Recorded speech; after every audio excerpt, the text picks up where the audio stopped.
I wasn't born on, June 11th in the 90s and be like, I know how to meditate. Like, these are things that we have to learn.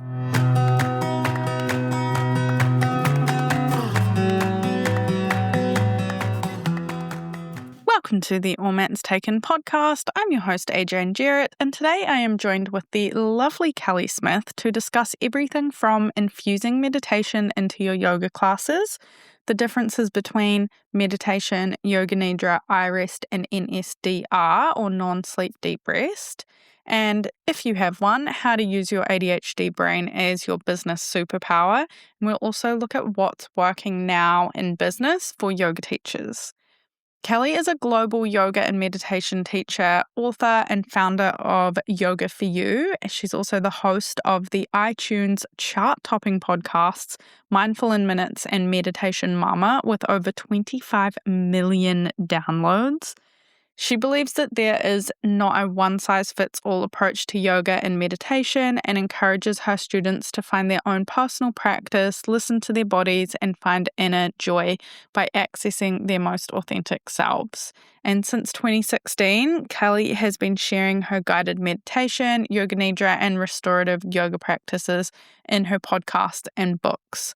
And because we had to jump off at the end kind of quickly because of children, so she didn't get to share this herself, I'd like to share this now. So if you're interested in learning more about Yoga Nidra and how to guide it, Kelly is generously offering All Mats Taken listeners $50 off her 25-hour Yoga Nidra training, and that'll be until the end of May. We're currently in 2026. So to learn more, visit her website, yogaforyouonline.com, and you can use the code AllMatsTaken at checkout to get that $50 off.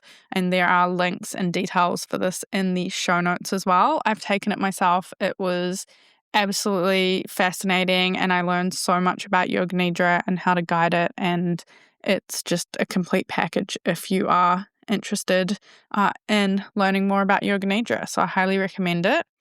But before we dive into today's episode, I want to say thank you so much to everyone who reached out and congratulated me on reaching 50 episodes and sharing your gratitudes for the show. And just a special shout out to Chang, I hope I'm saying your name right, who said that listening to you and sharing the trials and tribulations you have gone through yourself is so helpful.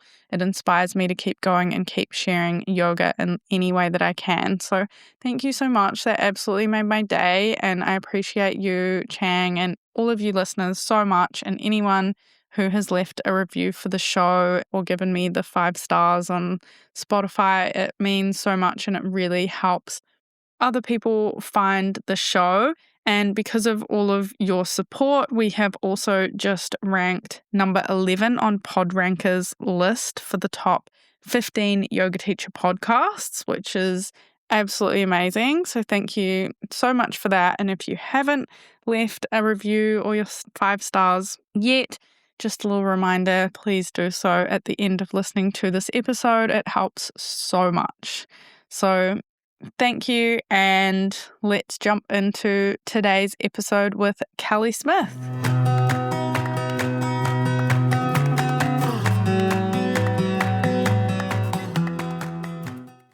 I just wanted to start by asking you, what drew you into specializing more in meditation rather than other aspects of a yoga practice?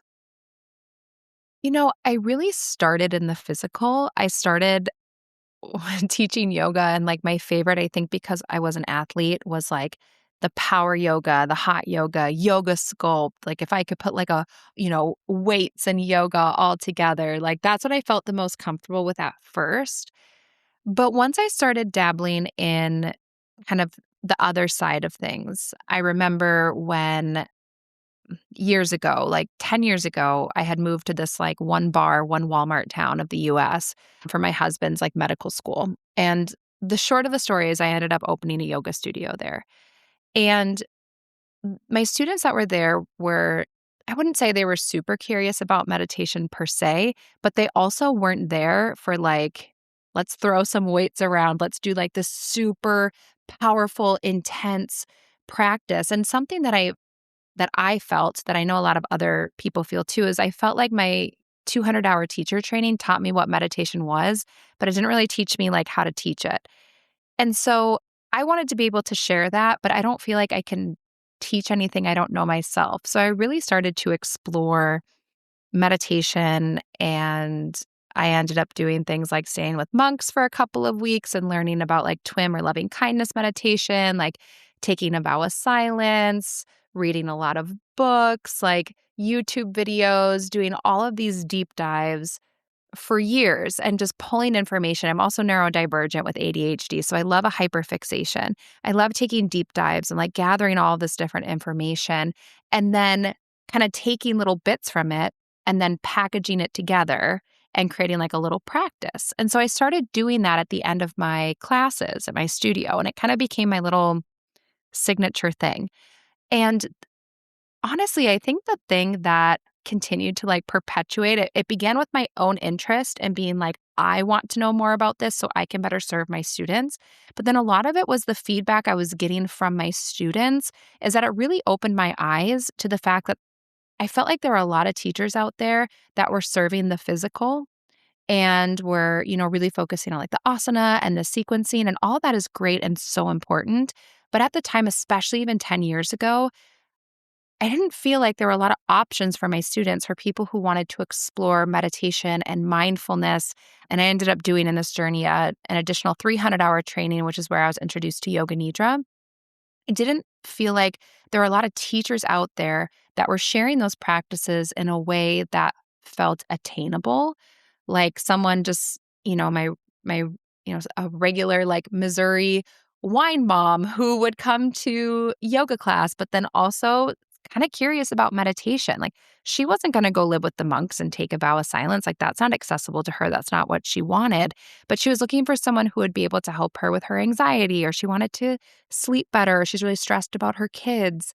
And I just kind of saw this gap that I felt like people weren't filling. And I was like, well, I have a passion for this. So I'll start to fill that gap. And maybe that's not like a very sexy answer as to what really pulled me to it, but I loved it so much. And then people were really curious about it. And I knew they were looking for kind of a teaching style that maybe felt a little bit more down to earth.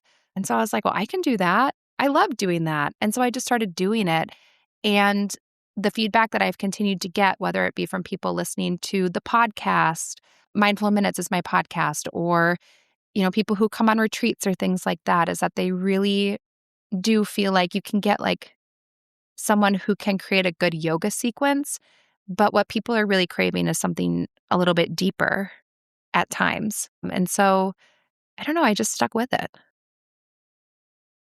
I love that. So you also had people coming to you for the meditation as well, which is nice, because I also wanted to ask, what do you tell someone that says, I can't meditate, I can't stop thinking, I just get distracted?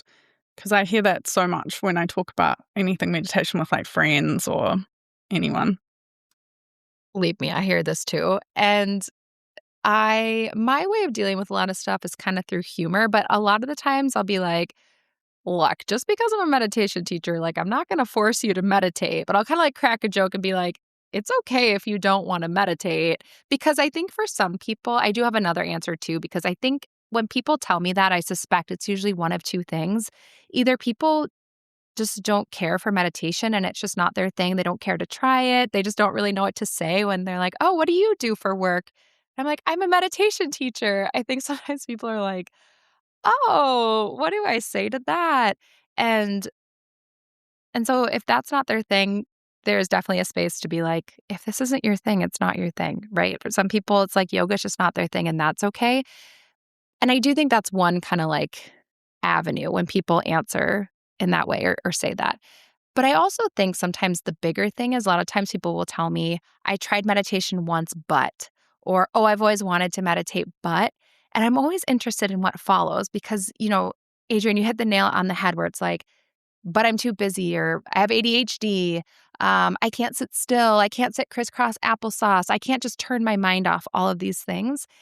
And I love hearing this because I like to debunk these myths as to what meditation is and isn't. And so then a lot of times my joke is I'll be like, Well, saying your brain's too busy to meditate is being like, I'm too dirty to take a shower. It's like, what is this thing that's going to be the remedy to what you're struggling with? But I find that what people are actually getting at is usually a little bit of a deeper issue, which is they don't know how, which is a big thing. And it's probably because no one showed that. Like, of course they don't. I wasn't born on, June 11th in the 90s and be like, I know how to meditate. Like, these are things that we have to learn how to do. And so I think either they have a misconception as to what meditation is or isn't. They don't know how and they aren't sure where to start. I think that's the biggest piece. Is people are like, well, I don't know how to do it and I don't even know where to begin, so they don't. And I think that's their way of kind of like opening up the conversation. So usually when people say that, I'll be like, oh, that's so interesting. Tell me more. And then I kind of see like what follows. And there's usually something after that. And if it's like, if the thing that follows is like, well, I don't know, I just don't think I really like meditation. I'm like, that's cool. Like, my husband's really into football and I don't really like that. Like, we all have our things.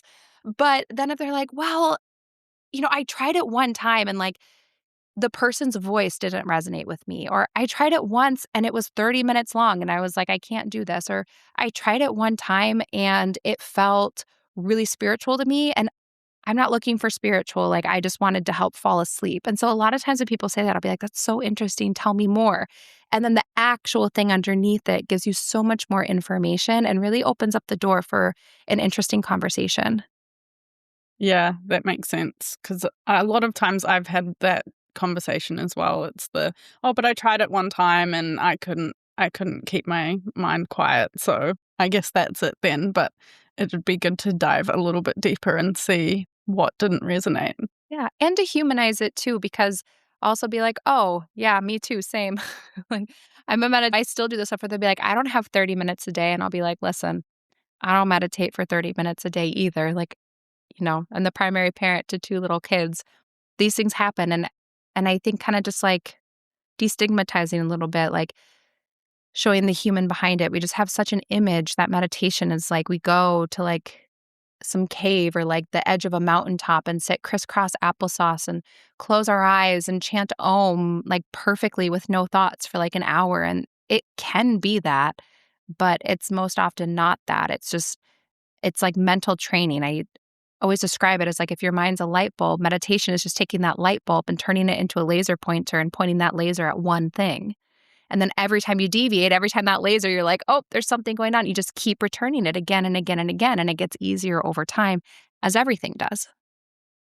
With the practice, like anything to practice. What common misconceptions do you see come up within the yoga teacher community around meditation?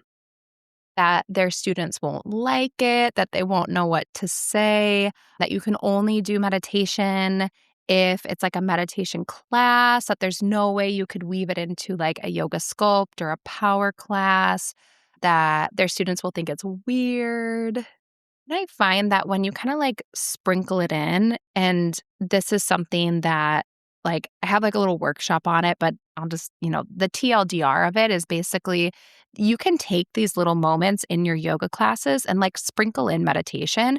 So there were times, like, when I was first starting where my students were kinda looking for it, but there was also that was maybe, like, 5% of my students, and then the other 95%, they didn't know that's what they were looking for, right? They would just tell me they're having a hard time sleeping, or they would tell me like, "Oh, I just cannot. I'm in this like thought loop and I can like not get out of it," or like, "I'm just so worried about my kids. They just went off to college and I'm worried about that," whatever it is, or like, my anxiety is controlling my life. And so you can take these little moments, whether it be if you're taking a moment of pause in your class, right? Even if you teach a faster paced style, and let's say you give them those moments, you say, okay, let's go to a child's pose, or, we'll take a rag doll or something like that. Maybe you're doing a longer hold of some sort. That's your opportunity to give them like a 1 minute little guided meditation. Or I'm a firm believer every Shavasana should be at least 5 minutes, like a true 5 minutes, not like we're going to take 2 minutes to get into it and then 2 minutes to get out of it. And we're laying there and, quiet for like 1 minute.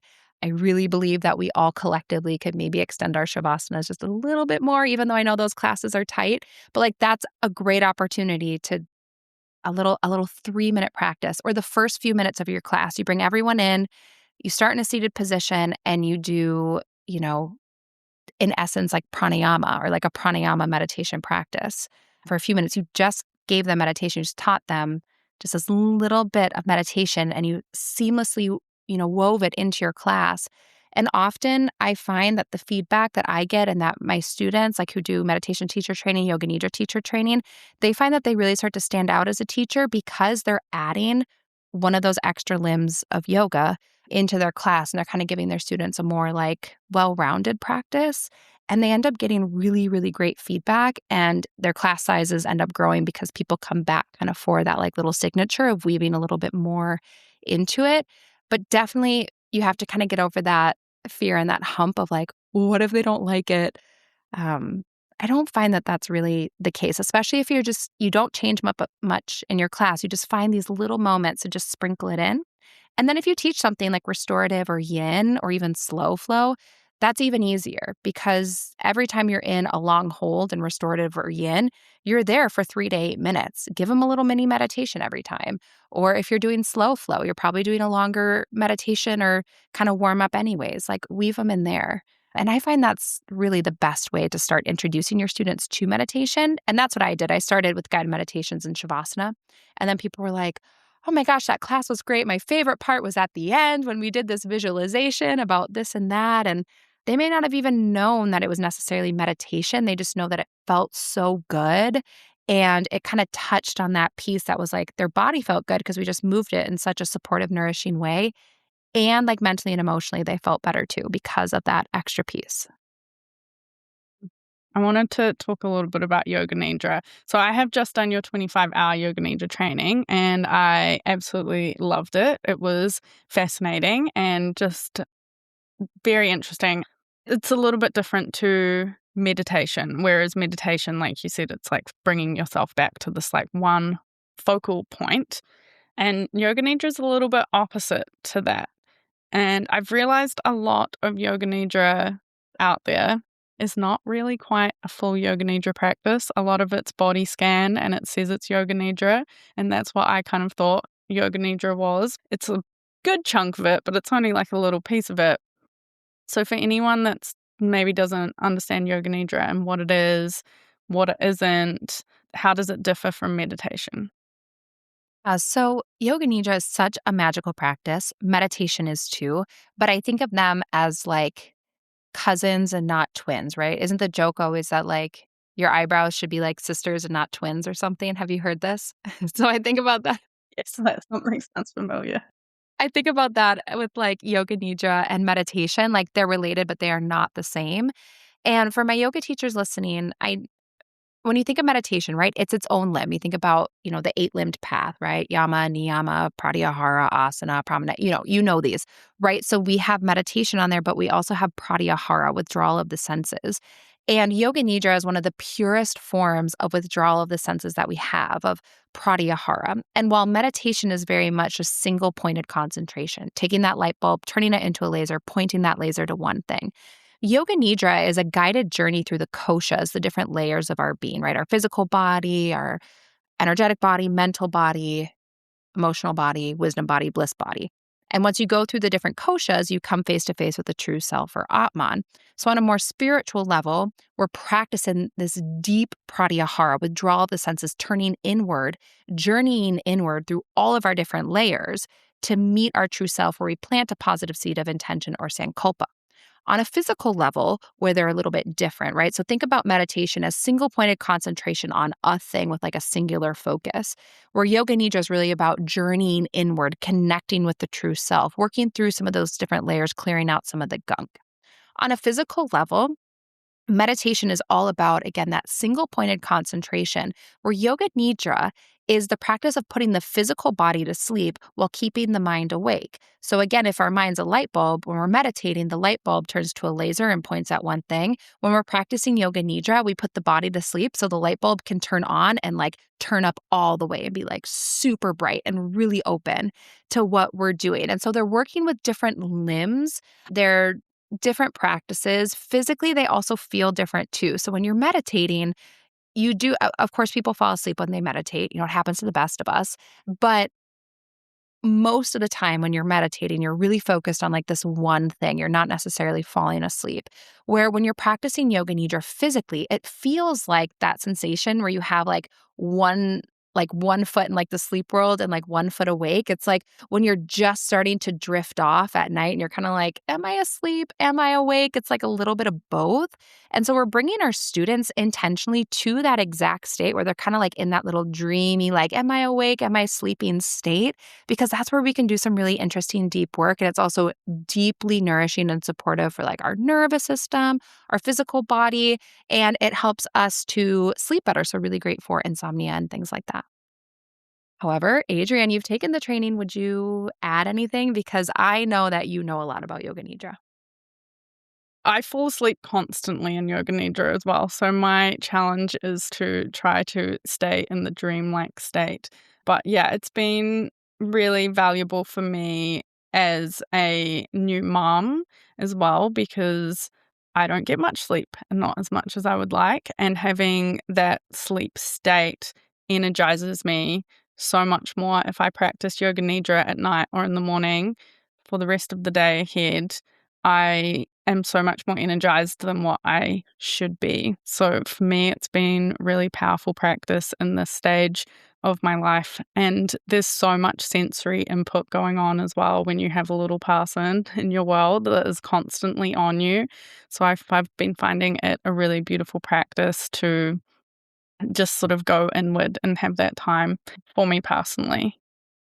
Yeah, you're right, and I totally missed that too, but, like, it's phenomenal for overstimulation too. When you have that withdrawal of the senses, it's like you're just giving the senses and that whole sensory experience just, like, a break, and, like, our senses are constantly taking in so much information all the time, and so you're kinda giving them that break too.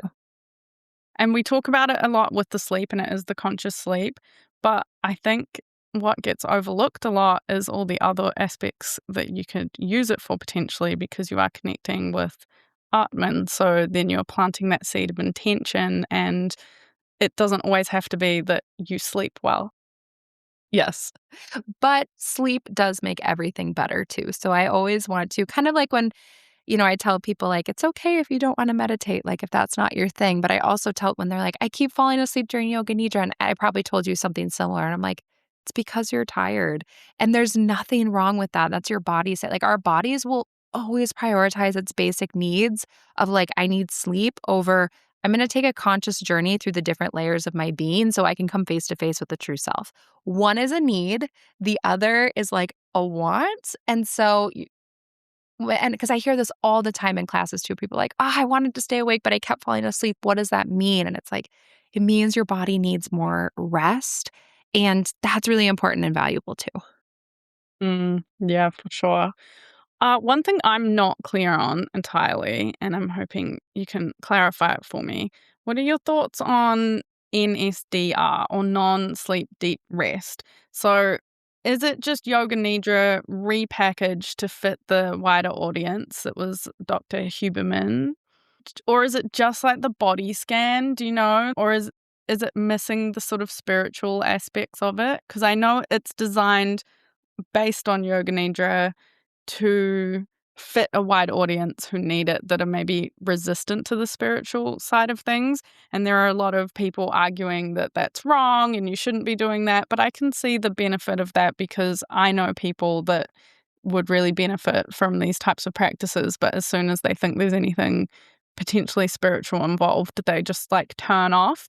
Which that's a personal thing that I don't necessarily understand. But is it different? Is it actually just yoga nidra, or is it kind of a completely different practice in a way? Yeah, so here's my 2 cents. I certainly don't wanna poo-poo Andrew Huberman. So my understanding is that the non and it stands for I mess it up sometimes. It's non-sleep deep rest, right? And at non-sleep deep rest. So my understanding is that it absolutely is based on like the yoga nidra principles, like you said, pulls out some of the spirituality. But another piece, this isn't the only time this has happened. There's another one that's called iRest, like the letter I and then REST. That one is very similar, where it is, in my opinion, um, No facts here, just fun opinions. But in my opinion, that is repackaged yoga nidra that the VA uses. And I also work with the VA as well. I've worked with them like on some app development. And so I feel kind of comfortable saying this, but the iRest is where we get a lot of our research on how yoga nidra and similar practices are really supportive for PTSD. And I think about my great grandpa Kenny. He is 95 years old. He is a Navy vet. There is not a chance in, I don't know if I could swear on your podcast or not, but I can swear, but it's fine. there is not a chance in hell Grandpa Kenny, great Grandpa Kenny, is coming to a yoga nidra practice. Conservative Navy vet, 95-year-old Grandpa Kenny, not a chance. He goes to the VA. So if he goes to the VA for his care and they're like, hey, here's this recording of this scientifically studied iRest, and I've learned a lot about iRest, seen their manuals, things like that. And it works with the same principle, this idea of like consciously putting the physical body to sleep so that we can do some work on a different level. I think there's a lot of benefit to that. If that means that great grandpa Kenny is going to get the support he needs in a way that feels comfortable to him, I'm absolutely okay with that. So this isn't the first time that yoga nidra has been reimagined, maybe with more of like the scientific side. And I agree with you. I see both sides because, the yoga nidra teacher in me and like the yoga nidra teacher trainer in me is like, but it's such an important part of the practice and like, the lineage of like where it came from and all of this. And at the end of the day, what I care about most is that people are getting the support that they need. And they're only going to do that if it's in a space that they're comfortable with. And I think it's our job as teachers to meet our students where they're at and to support them with what they need, not to push our personal opinions and values onto them. It's our job as a teacher to support our students and put tools in their toolbox. So I see both sides. Going back to because the non-sleep deep rest, NSDR, my understanding is that it's kind of more of like an umbrella of practices where yoga nidra could fall under that umbrella, longer body scans could fall under that umbrella, and then certain like guided visualizations that would maybe fall more under the meditation aspect would fall under that umbrella. So my understanding is NSDR is kind of more of like an umbrella term for certain practices that get you to that state of like going somewhere deeper and getting into that. And it's really into like the brainwaves, like getting into like the theta brain, all of that. And so that's my understanding as to why it's different, is that yoga nidra would kind of fall under as like a NSDR practice, but it's not like the only one, versus like iRest is very similar, where it does take a lot of the physical components of how you do the certain steps. They still do like body, breath, opposing feelings, sensations, things like that, but they do take kind of more of the spiritual practice out of it. But like without practices like iRest, like I said, like 95-year-old great grandpa Kenny might not be getting all the support that he needs. And that's what I think is really important at the end of the day. But that's just my 2 cents. I agree. I come from a very scientific family. Both my parents are scientists, and I'm sort of the black sheep that's interested in spirituality and yoga and things. And I can see the benefits, and I personally would rather something be packaged and people got the benefit from it. And then potentially maybe they might be open to some of the more spiritual sides of things as well if they're like, oh, I can see the benefit. Yeah, I agree. Yeah, it's like you kind of get in through like the back door. You start with like what they're comfortable with, like you said, and then they're like, "Oh, I see benefit in that." And then they might be a little bit curious as to like, "Oh, I'm feeling good." Like, maybe there's something else that can make me feel even better. But just like when we took our own journeys becoming yoga teachers, we kind of took it at our own pace and at our own comfort level. Like my first yoga class, I didn't show up at a yoga class and be like, I'm here to learn about the chakras. I'm here to, journey through all of my koshas. I can't wait to be here and practice pratyahara, right? I showed up and I was like, I'm here for a good stretch. And that's where I started. And then it's like it does kind of, as your mind expands, as your comfort level expands, as you learn more, more kind of comes into it too. And so I think it's okay if our students, they don't need to be there yet. And they're on their own path and their own journey. Yeah. as a teenager, I used to practice Pilates because I was like, I don't need any of the spiritual stuff, even though I probably did at the most then. But that's interesting. So iRest still follows like a lot of the process because yoga nidra is quite a strict sort of process that you go through.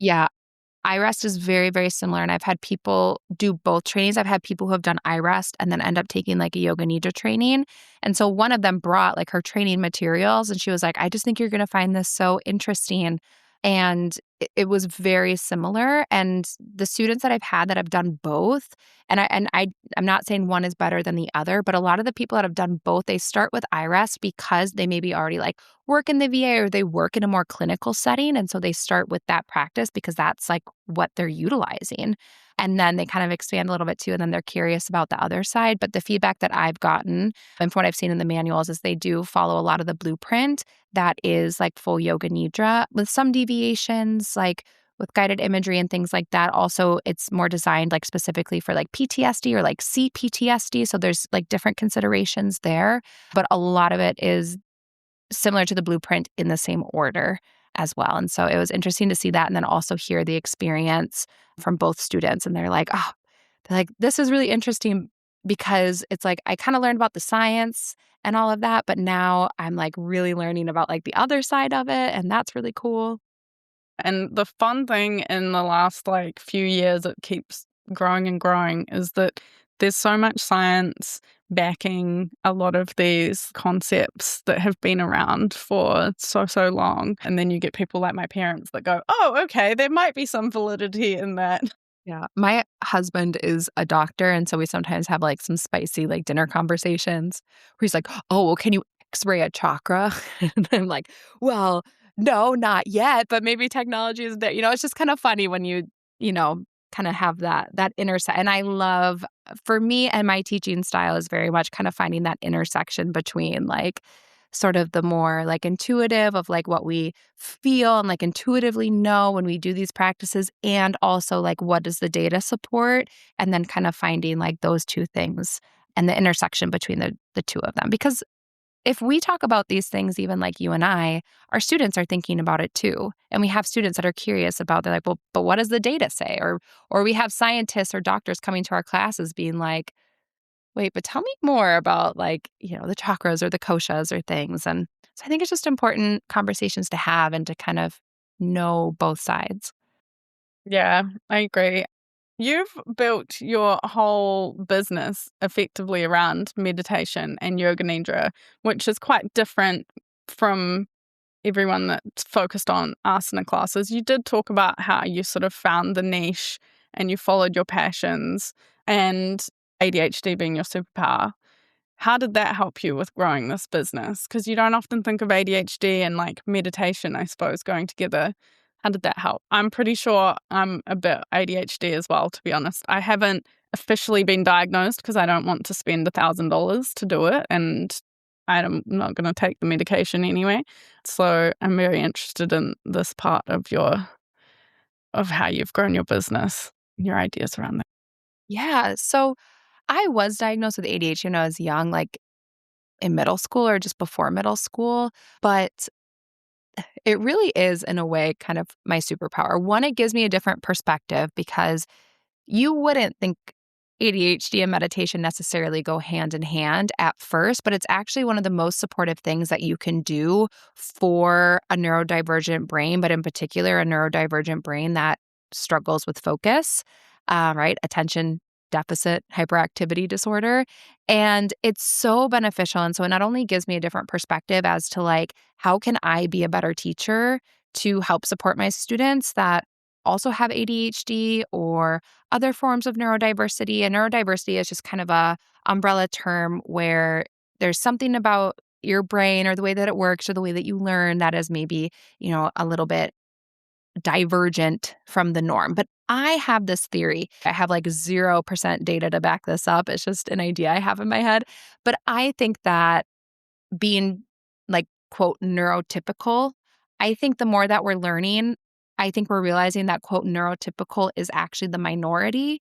And the more that we learn about brains and the way that we learn, the way that we work, the way our brains take in information, that there's so many different variations. There's so many different ways that people can learn that like truly being like, quote, neurotypical, I think is actually maybe more of the minority.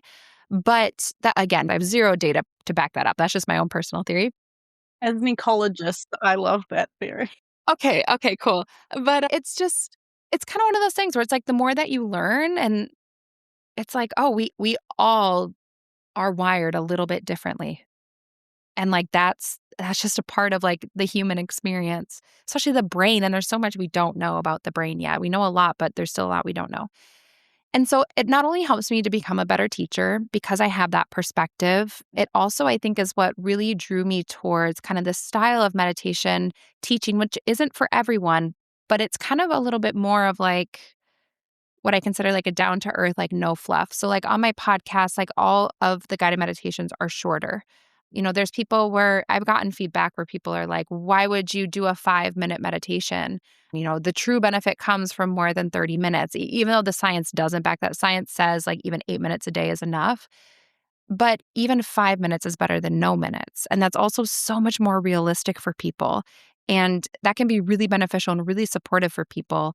And so I think it's really helped me to kind of hone in on this sort of teaching style as well, because I've experienced it for myself personally. And I know there's a lot of people out there who want to meditate and they don't know where to start, or they want to meditate, but they want like a short one, or they, want to meditate, but they don't know what style to pick. And so then I love to have hyperfixations and be like, oh, you know what? I'll go live with the monks and learn twin meditation. So then I can come back and, give you the small bits of it, or, I'll go and take this course in training, but then come and take some elements of, pull in some mantra, or, pull in some of these elements and put them together to create these practices under a particular theme that can be really supportive for someone working on something specific. So I think it does give me a different perspective. But on the business side, one kind of byproduct of having ADHD for many is that we're a little bit impulsive. I also happen to be a neurodivergent Gemini. So any of my astrologists out there, Geminis sometimes get a rap for being like a little reckless at times. But you kind of do the combo of the two. And it kind of gives me where I'm just like, yeah, let's give this a try and see what happens. And I think it kind of saves me from perfectionism at times, where kind of my own curiosity propels me to try things and just put things out there. And I think there's just been a lot that had I not created it, like some of my most successful things, not that they necessarily felt like half baked in a way, but they're things that I think if I really struggled with like perfectionism, I never would have put it out because it never would have been, quote, like perfect, even though perfect doesn't exist. And just like putting things out there, even like yoga nidra teacher training, I launched it at the end of May and I didn't have a single video recorded. Like, I don't know, I think I started recording on like May 10th. And I think I opened it up on like May 25th or something. And I also, when you're neurodivergent, you often need, well, I shouldn't say neurodivergent, my particular type of ADHD, you need a little pressure. Like I need a deadline. So if there's people signing up and enrolling, you better believe when I say that course is opening, it will be open and ready. But what I did was I rented an Airbnb and I did 14-hour days and I recorded all of that content, all the video content that you've seen in that training. I recorded over 2 marathon days. And it's like 20 some hours of content. And then I did like 2 marathon days of just editing the videos and uploading them. And that is just how my particular brain works best. And so it doesn't always serve me well, but in some cases it does. And I think it's all about no matter what your brain does, the secret is really just learning how like you personally work best and then like leaning into that. Mhm. That's good advice. Do you have any advice for ADHD teachers to help them grow with clarity and confidence and stick to some general path at least, rather than just continually going on side quests all the time and just not gaining that momentum that we kind of need? Like, at least you've done a lot of things, but you'll still manage to stick on like meditation sort of track. Yes, the side quest. I absolutely fall victim to this often, both personally and professionally. The thing that really helps me is commit to something and keep a spreadsheet of data. So again, your mom would love this, but something that you can measure. So if you start a podcast, for example, tell yourself, I am committed to releasing one episode of this podcast for 6 months or whatever you decide you're going to. With podcasting, you should probably give it like a minimum of 6 months to a year. But whatever your project is, right? If you're a yoga teacher and you say, okay, I'm going to start this new class and I'm going to commit to growing this one particular class for the next 3 months. Whatever your metric is to measure that, keep it somewhere in a spreadsheet and every single week fill that in, because often what happens, because we have such great ideas all the time and our brains are going a million miles a minute, is we're on to the next idea, this, that, this, that, this, that. But if you have an actual metric that you're tracking and then you can see, oh, this is kind of working, like slow and steady wins the race. Like the first month I had maybe 4 people, but now I'm noticing like consistently I'm getting like 8 to 10 people. And so having a metric is really helpful that you track. So commit to like one thing for long term. You can still do side quests if you want, but keep that one thing and track at least one metric on it. The other thing is create an idea parking lot. I have it in my notes app in my phone. And when you have these ideas, put them in your idea parking lot, like you're parking that idea for later. And then you keep them all so you don't forget. And then if you need a new idea, you can go back and pull from that. And I told this to a friend once, the idea parking lot, and she's like, well, that's genius, because when you first have the idea, you think everything is like a Rolls Royce, but then when you like revisit it, you're like, oh, that's just a lemon of a car. That is not the Rolls Royce I thought it was when I first thought about it. So create some kind of an idea parking lot, whether it be in a notebook, Google Doc, Notes app, something like that is really helpful for all those ideas. I love that ideas parking lot and having it in a specific place. I've got like notes everywhere. Yeah, just like Notes app in your phone. And then it's one big thing.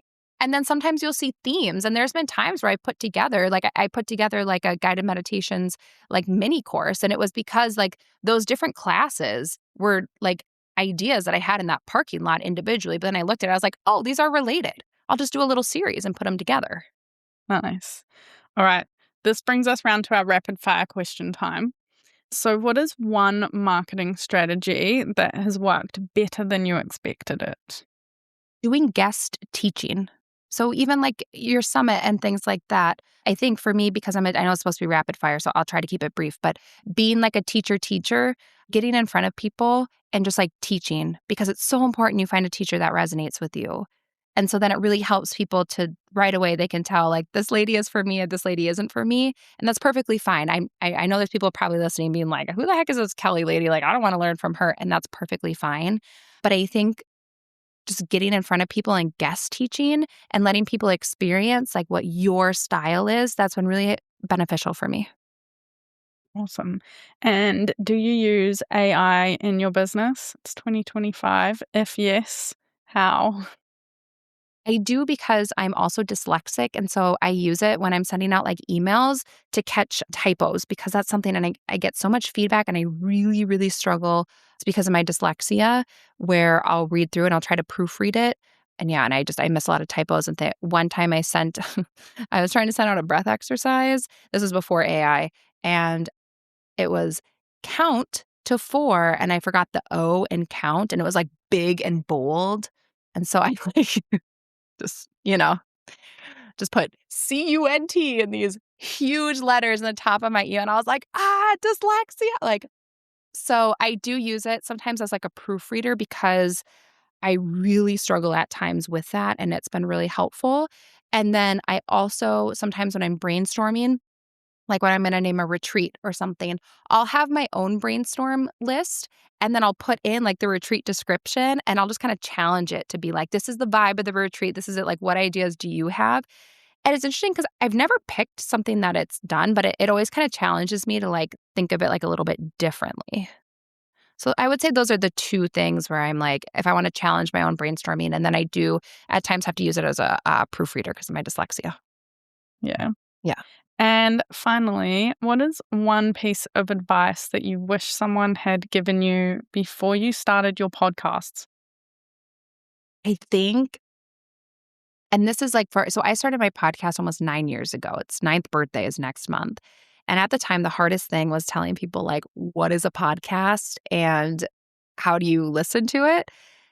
And I think like the one piece of advice that would have been the most helpful is like, take it more seriously at the beginning. Like, I grew with it as it grew. So then as it grew and then, like, advertisers would start approaching me being like, "Oh, what's your rate for running an ad?" And then I'd kind of be like, I don't know." And I've done everything with that podcast, totally just flying by the seat of my pants. And I had no idea that when I was starting my podcast, I was actually starting it in like the golden age of podcasting, like when things were just like budding and like organic growth was just like right there for the taking. And I think if I could like go back in time, I'd give myself like a one page, maybe like double-sided one page, like cheat sheet of like, here's like the perfect, like, I didn't know what like SEO was 9 years ago. I didn't know about like keyword rich podcast title. I didn't know these things. I've learned them like over time and acquired them.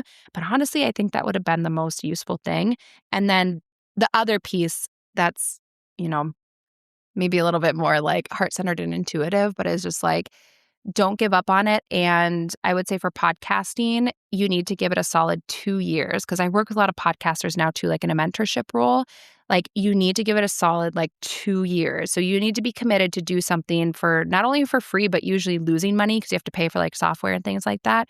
So you need to be willing to share something weekly or almost weekly at a loss for 2 years. And if you're like, this is not a topic that I would be willing to just talk into a microphone for, like negative $50 a month for the next 2 years. Really like think about that because it can be kind of a long game. But if you're like, yeah, I would like I do talk about this every single day, all the time, whether there's a microphone or not. But yeah, I think that's a piece too of advice is that it's just like, if I were starting a podcast today, for example, that's a piece of advice I would want. Yeah, that's a good advice. And not just the negative $50, the time. Yes. It takes you a lot more time in editing than what you probably think it's going to. It's not, I mean, maybe some people you might just record it and go bang, but it's probably not going to end up being the best quality. It's going to take you a lot longer than what you think it's going to.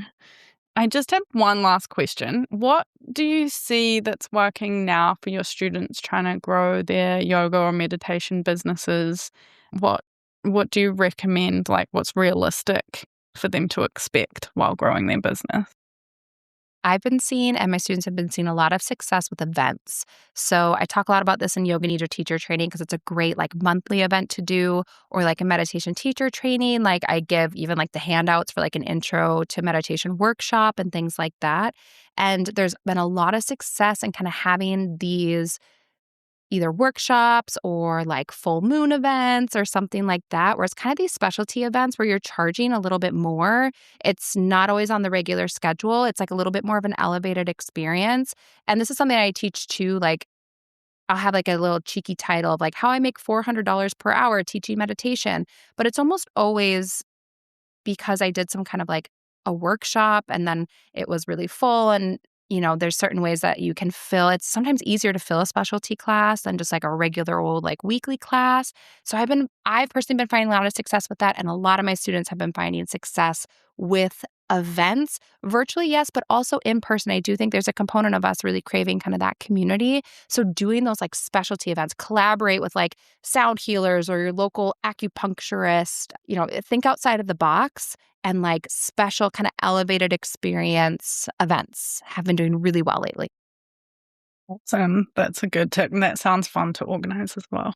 It's a little more bang for your buck too, because I think we're all kind of tired of like just hours in for like dollars out and having to teach like a bajillion studio classes. In my area, the going rate is kind of like $50 for a class. So if I were to make $400, I could teach 8 weekly classes.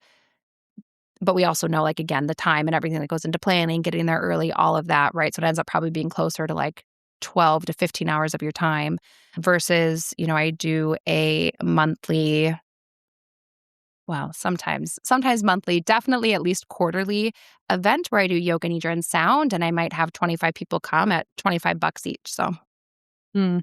Thank you so much for joining me today, and I hope you have a wonderful rest of your day. thank you. It was so good to chat with you.